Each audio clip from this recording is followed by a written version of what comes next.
But what are we going to talk about? We're going to talk about the business side of porn and shit. Yeah. Okay?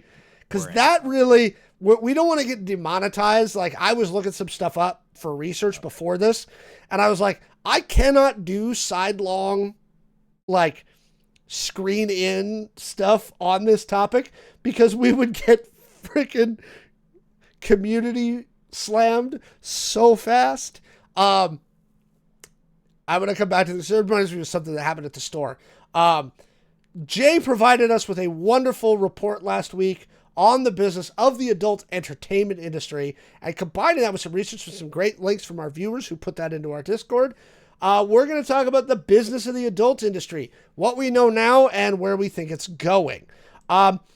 So, top line of the report that you sent over, and then we're going to get into some like caveats here.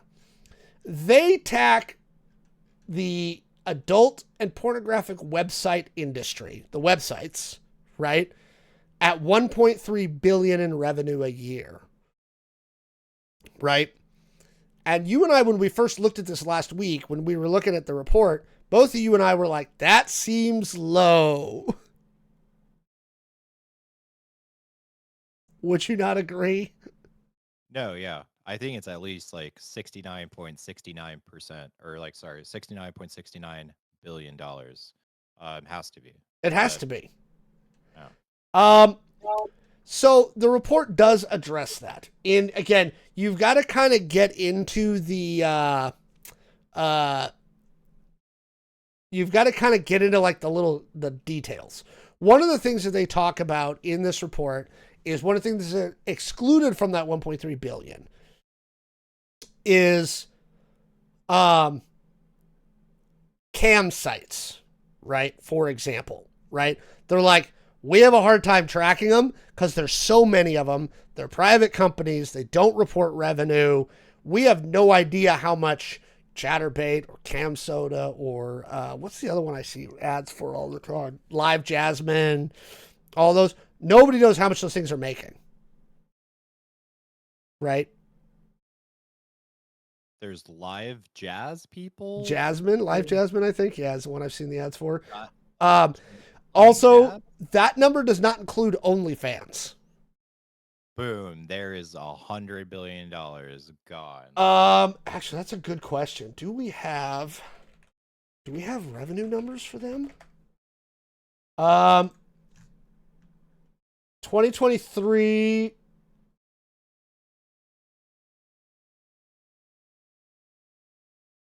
We do have money. We do have numbers. I can't get the full thing in there. 6.6 billion in 2023 is how much that's how much revenue they dropped. And let's say, again, to be fair to OnlyFans, it's not just porn. Okay. But it's like 90% porn.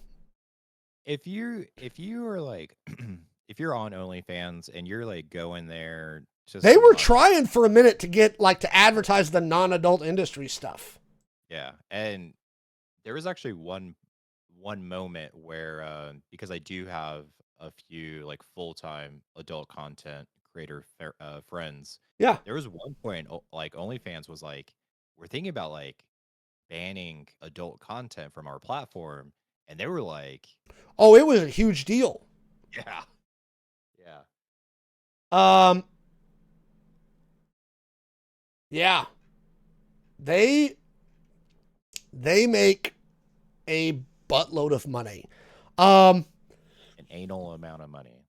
Yes. And again, this is just those two segments. And again, cam sites, we have no idea, right? Let's see if I can find anything on here. 2 billion globally is the best estimate. Right? Yeah. No one knows. No one. So again, but let's take it at face value. 1.9 for the mainstream porn industry online. 2 billion for campsites. That means that initial one, that's not even half. And it's 6.6 billion in rev for OnlyFans. right? Like, that's, you know, it is a big, big industry. It's huge. It's massive.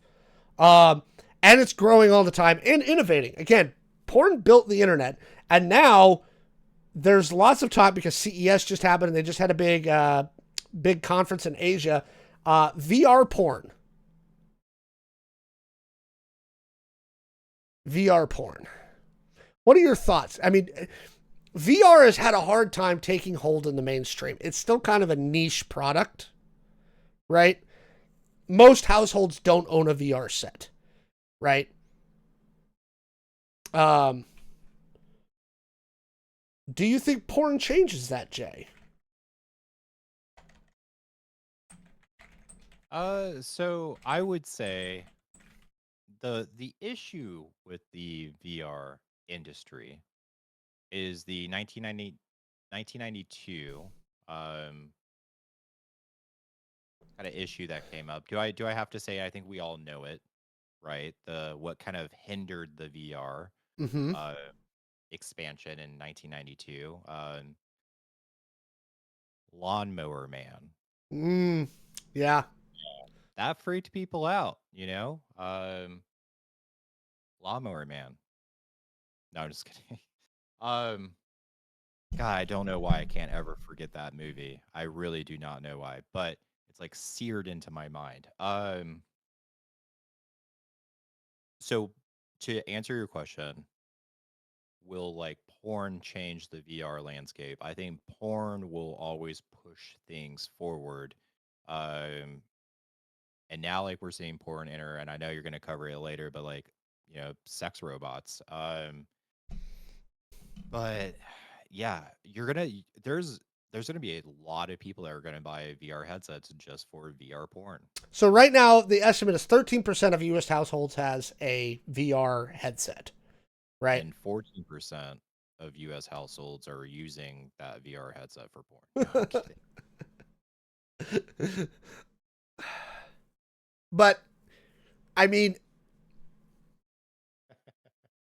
I guess my question from an innovation, and this actually goes to your engineering and business side, right? And here's the parallel I will draw, right? Because something can't just be better. It's got to be better to the amount more you've got to put into it, right? The best example I have for this is this. The Army uses the M250 caliber machine gun. We have been using the same machine gun since the end of World War One. That was when that machine gun came out. Yeah. And it's not that there's not better versions ish of that machine gun, it's that how much better they are compared to what it would cost us to change out and get something new.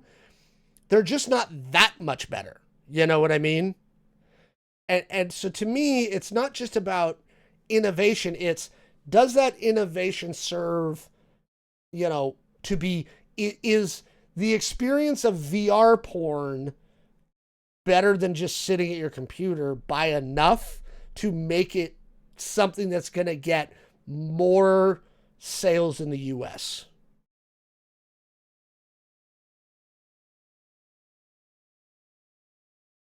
So I think the Does my the question make sense? was a long question, Alex. Oh my God, no I'm kidding. I think I'm gonna push back a little bit. I think true innovation is going to push things forward. And when I say true innovation, I don't mean a like what the iPhone's doing. Every single new iPhone is pretty much the same iPhone as the previous one. There's not really much difference there. But true innovation is like when Apple launched the iPhone, like the Mm-hmm. very first iPhone, Yeah. or actually the very first Apple computer. Like that was innovation. The iPad, that was innovation. That's what makes everything like kind of go crazy. Um, and yeah, I think you have to have true innovation. That's what my like business side, like what we're learning is for a company to truly add value to the market, you have to have real innovation, which is hard to do. However, and to kind of answer your question, like, is VR headsets enough innovation? Is it good enough? I would say, In the adult um, entertainment space. right, in the adult entertainment space. Um, Not yet, but what I'm starting to see that's very interesting to me is these like remote controlled sex toys. Um, Very popular on campsites. Very popular on campsites where how to like explain this where we don't get demonetized. So essentially it's going to you connect it to yourself and then you don't have to do anything. And then you're like, if you have a VR headset, you're fully immersed in, and then it feels like things are actually happening to you. It's Mm-hmm. fully immersive. I think that is going to be enough to kind of like innovate and push forward. However, currently that kind of stuff is well outside of everyone's price range. So it's going to have to, you're going to have like more competitors enter the market, bring the prices of everything down. Um, Maybe in the next 10 years, I would say, yeah, 10 years, corn in general, corn in general is going to be fucking crazy. We're going to be fucking, there's not going to be any more cobs. There's not going to be corn on the cob anymore. This No. is going to be this perfect corn just Well, growing in the fields. and again, kind of going down that innovation route, one of our viewers on the Discord decided to send me a link to a adult entertainment doll site. Now, here's the thing: the technology and the innovation on these has increased greatly in the last few years. Holy smokes! Right? I went down a rabbit hole, and I was Did like, you buy one, "No." Alec? Did you Because buy one? here's my thing with these, and this is again comes down to the cost benefit analysis that I apply to VR, I apply to here. It looks like kind of your let's call them top of the line models, right? Of these figures, right? They range between $2,000 and $4,000, right? And they come with a variety of features, right? They're internally heated, right? They've now got them to do like basic motions, like a hip and waist motion, right? They've got a head bobbing motion. Oh God, hang on. Okay. Is it like the oh, is it like what is that TV show? The Big Bang Theory, where he programmed the robot arms Yes. thinking it was a But screw. again, more realistically. Now, my personal feeling is they still look a little too uncanny valley to me, right? Where they're too perfect, Yeah. right? They still have a very like Barbie doll kind of like plasticky aesthetic to them. And I think that that's one of the things that makes it difficult for those products. Also, the cost. The cost is they're extra. And like I went on one of the websites where you can customize, like so you can add like the internal heating and the movement and blah blah blah blah blah. Again, Right. I just have a question. Since you went down this rabbit hole, tell yes, me, um, could you charge your new girlfriend at a Tesla charging you station? don't need to. They plug into the wall. But can you plug her into Yeah, a? and again, there's a whole like various technological things you can do here, right? Um, that that is there, right? Again, for me, I think it's a little too uncanny valley, and again, for the cost, I would be like, just hire an escort every so often. Oh, okay, Alex. That's my opinion. Now, wait, I want to address a comment in chat though. Needs to be more socially acceptable. So two things. Much like details about your sex life, I don't think like if somebody I knew purchased one of these and had one, I'd be like, good for you. If you feel that that's the best use of your funds for what you're trying to get out of it, I'm not going to yuck your yum. I'm really not, right? Like that's on you. right? I absolutely wouldn't yuck your yum about that, right? But again, much like sharing details about your sex life, I don't think you need to go around broadcasting the fact that you've got one of these bots hanging out in your house. You know what I mean? Like, I don't need to know, right? Yeah. Okay. That's my thing. And if you tell me, I'm like, good for you. But I'm saying, like, again, it kind of follows that same kind of ethical line in my head, right? Where, like, again, you know, if that's how you want to spend your money, I'm not gonna yak your yum. Go nuts, dude. Like, that's on you. I'm cool, right? Same as I don't bust anybody's chops about either being an OnlyFans creator or somebody who pays for it, right? Like, if that's where you want to spend your money, you know, I buy comic books and all kinds of dumb shit. I buy more alcohol than I probably should, right? The amount of money I've spent on cigarettes in my entire life is probably, you know, you can say a lot of shit about where I've spent my money, you know. So take that for what it's worth. Um, I don't know, Jay. What do you think? So touching on that um comment about, being more socially acceptable, I will say I think we are starting to get there, and I would say look at Japan. Mm-hmm. Japan China is too. heavily moving away from like traditional relationships. It's very common um, for people not to date. It's very common for people to go to these. They're not considered escorts or anything, but like go to clubs where you actually just pay for a girl just to go out on a date. It's not sexual, but just go out on a date and talk to her and hang out with her. So like a girlfriend for like 5 hours, and then Mm-hmm. you go back home and you're on your own, and they're happy on their own. Um, so there's a huge like movement in Japan, um, where like dating is becoming like less and less popular, and people are kind of like taking things into their own hands, I guess. No pun intended there. But There's an yeah, argument to be made for it. yeah. Um, Uh, I want to address one in chat, and it's actually ironic that this chat message came through because there is something on the rundown that we had not decided whether we're going to do, and I still don't think we're going to, right? But this kind of gets me there. Um, Somebody in the chat said, I agree with not broadcasting it, but society looks down on people who are into non-vanilla sex stuff. They make it a joke in the media all the time. And one of the things in our rundown is talking about non-vanilla sex things, right?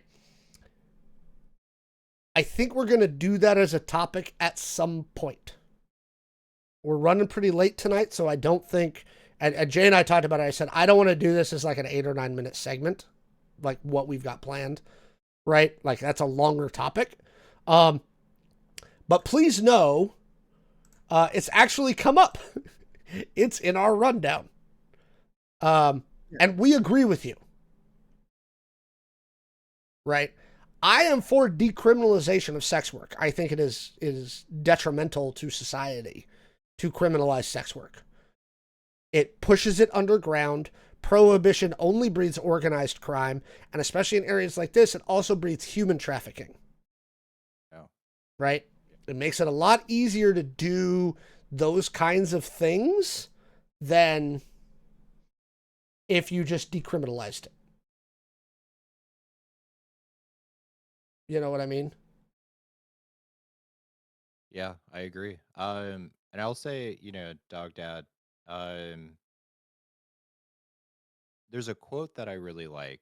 Um,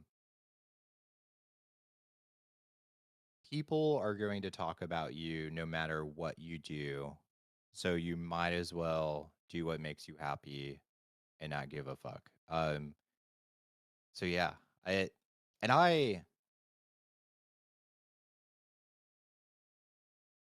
I'm very much not vanilla at all.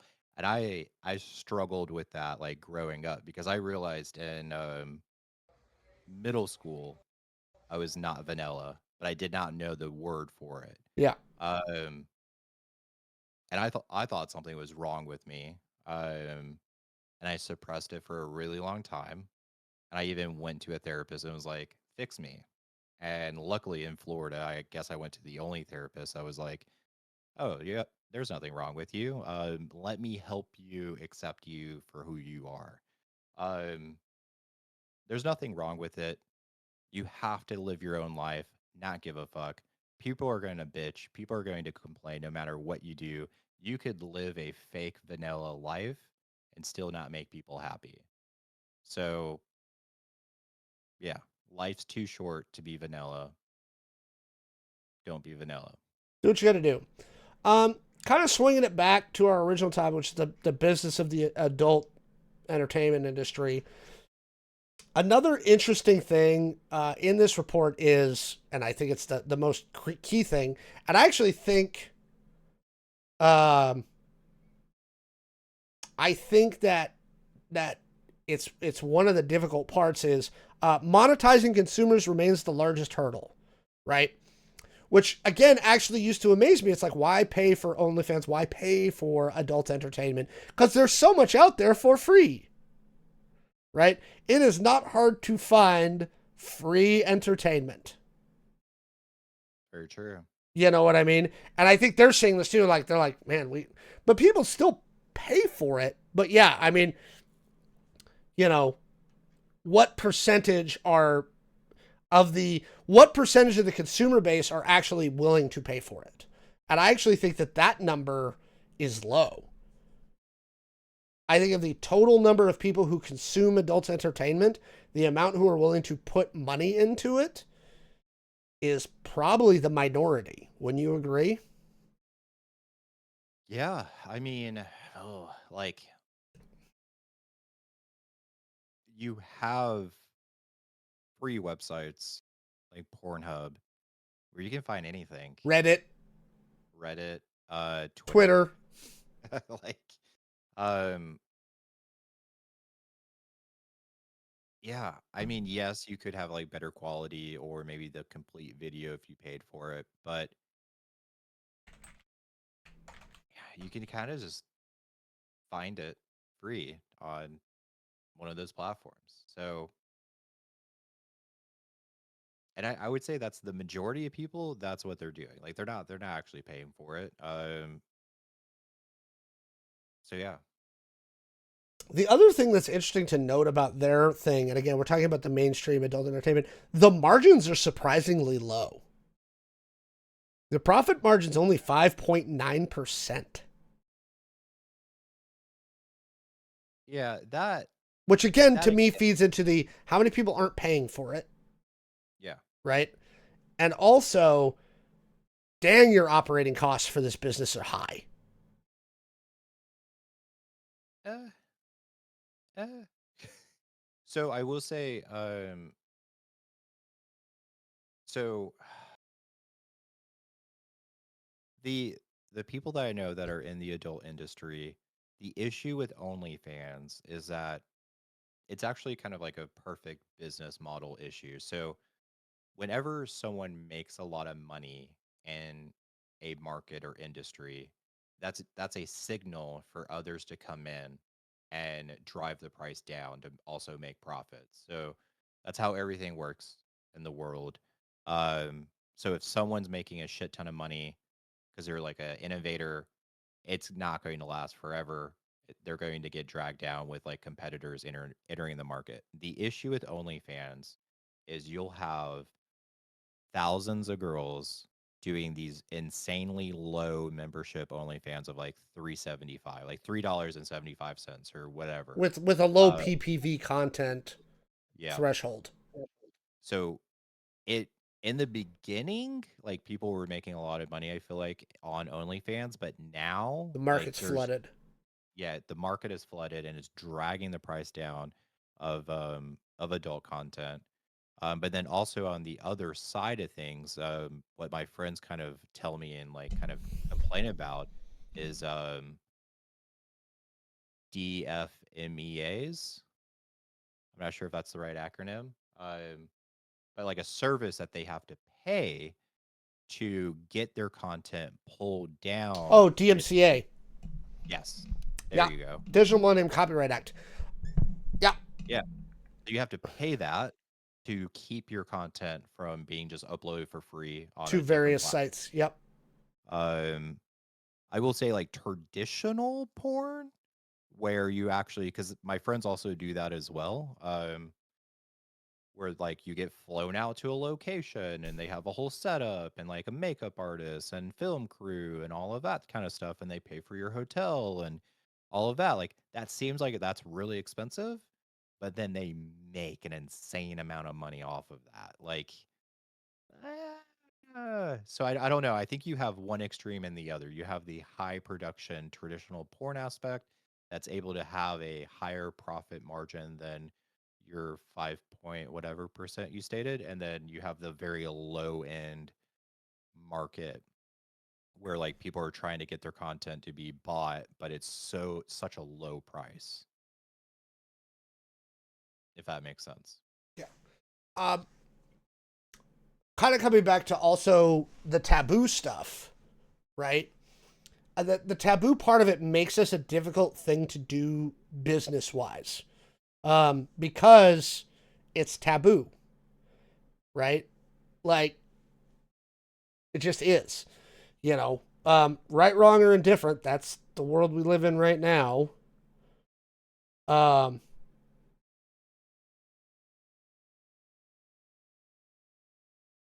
you know, so it's hard to get good data because a lot of it's hidden. You know, um, it's tough. It's super tough to figure this all out. Um, I do like this report. I think it's an interesting report. Again, looking at it, you can see, and I think from their challenges point, it's something that I don't think. Yeah, it's something they don't. They kind of touch on, right? Which is for traditional adult entertainment, they really are. They're competing with OnlyFans, right? And again, is that a more genuine feeling experience, right? To watch two amateurs on OnlyFans versus a traditional produced high production value adult video. You know what I mean?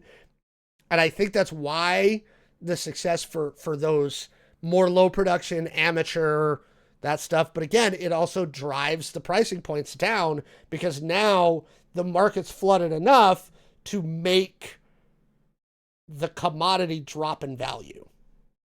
Yeah. You know, and then there's the constant legalization thing, you know, and it's where is it legal?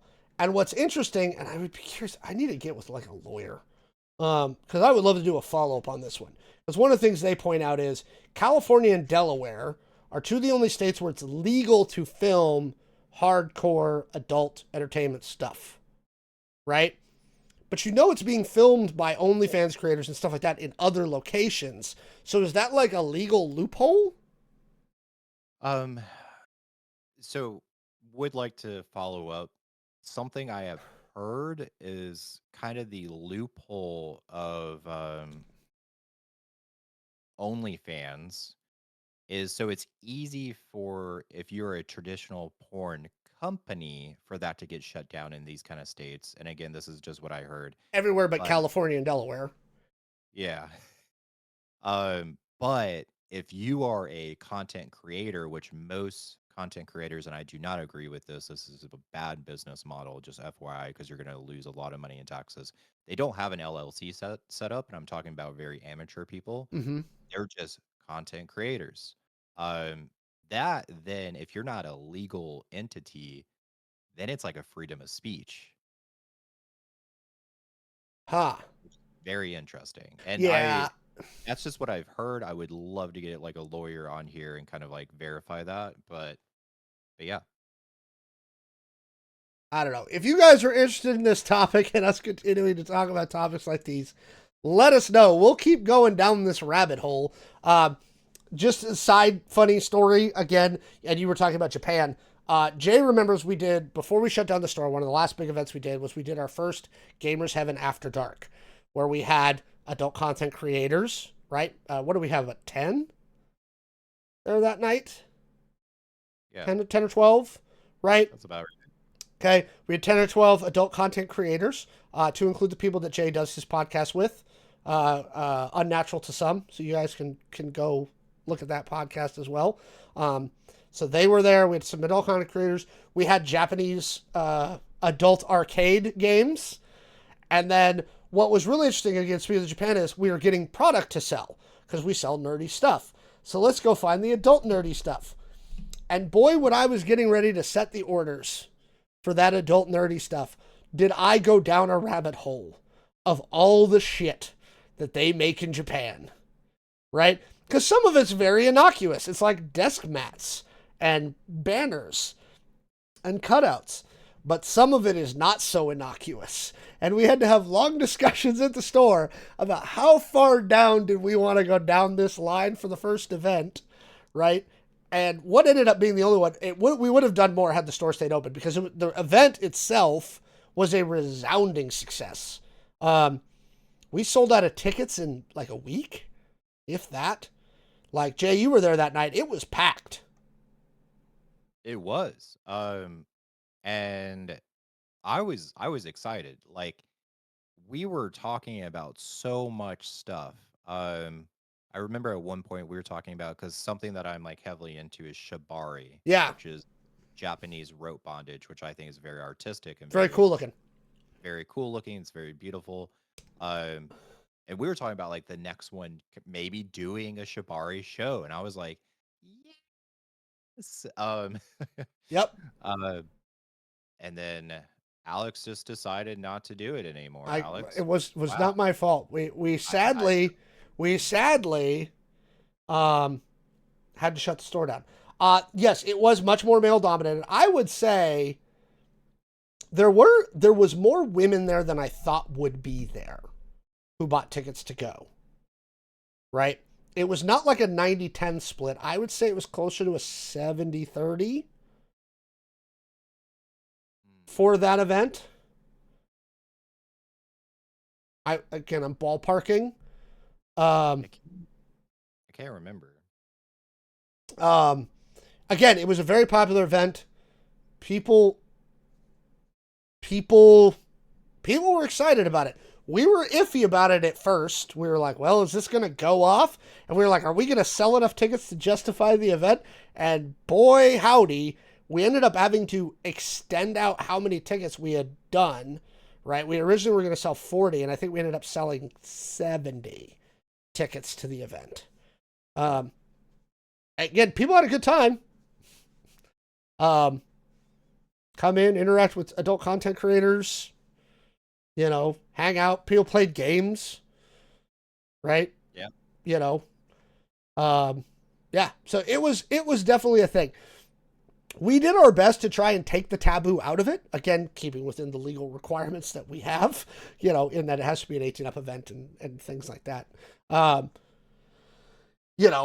Without having to get a full adult entertainment license. But do you want to type in this last note here? You've got something about your somebody who was at the event has now been approached to make a item.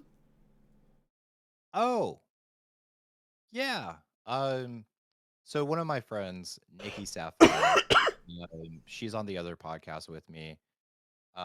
We were at the event, at your store. But like this came up recently in like the past week, and I just thought it was kind of like a funny like little thing. Um, because she reached out to me about it, and she was like, "Hey, should I do this?" Um, a toy company, adult toy company, reached out to her and said like, "Hey, are you interested in having your own adult toy? Like, we'll send you like the plaster and everything, like, like a tutorial on how to set it up. You don't have to pay for anything; it's completely free. You essentially make a cast of yourself, and then we will mass produce a toy of yourself, and then yeah, you would get like a percentage of the profits of all the toys, and she was like, "Is this legit?" And I was like, "Hell yeah, this fucking looks legit, and you should do it." But it was kind of a little funny thing. Um, and yeah, going back to kind of talking about that night at the game store, I just remembered. So there was a very famous, and he really came in under the radar. He did not tell people his adult name. He wanted just to be there just to enjoy the party and Yeah, yeah, yeah. relax. But he's a very famous male porn star. And they even like name drop him on a TV show, Letterkenny. I'm not sure if you guys are familiar with that, Oh yeah. but we were sitting at a table playing games, and there a girl came up and she goes, "Have we met before?" And he goes, "I don't think so." And she's like, "You look so familiar." And he just laughed and was like, "I have a very familiar looking face." But Is it who I'm thinking of? maybe Yeah, I think Who you- so. At the store. Yeah, I think it was. Yeah. Don't worry, folks. yeah. Let your freak flag fly. Um, yeah, so if you want us to talk, wow, that was a long segment. If you want us to talk more about these kind of segments in the future, let us know. We will add this stuff. I'd love to get a lawyer on here. I have a friend who used to work in the early days of the internet prawn industry. We'll see who else we can get on to chat about stuff like this. Um, if the topic interests you, let us know down in the comments below.